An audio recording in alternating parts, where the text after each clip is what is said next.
So, Julie, let's say that you're attending your child's IEP meeting, and as part of that process, the team is discussing alternative placements, and perhaps you're requesting a different kind of program, either a different building, or that your child go into the mainstream more often, or that your child get more services in the regular education environment. Could be any number of things.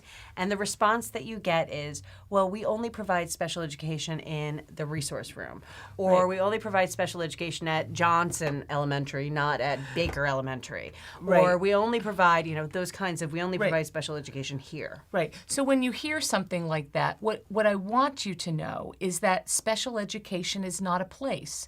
Special education is a set of services. So what can you say in an instance like that, Jen? Okay, so let's back up and explain why that's not quite an accurate reflection of what the law says, and then we'll give you some tips, okay? So what the law actually says, in addition to, as we're talking about, everyone needs to understand that special education is not a place.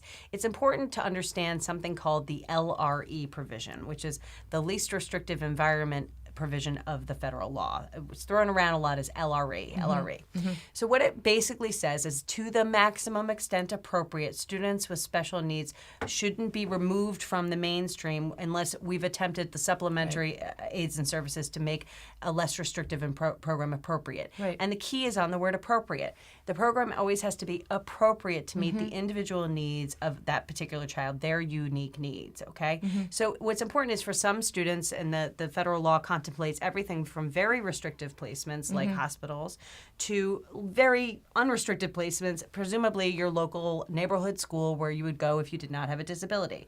All of that being said, you can't just have a pat response as a school district that you're only going to provide special education in one classroom or in one place, because the school or in one building, because the school is required to maintain a continuum of appropriate places for children, because we have lots of different needs with lots of different children. So we can't do that. He can't go into there because we don't provide special education there is not the answer. Now, schools can lawfully focus a lot of resources for a particular kind of program in a certain school, but they can't prohibit a child from going to a certain school in their district just because they have a disability. So what is the response? I'm thinking that one of them could be, gee, it's my understanding that special education can happen in a variety of ways, and I wasn't aware that it has to happen in just one place. Right.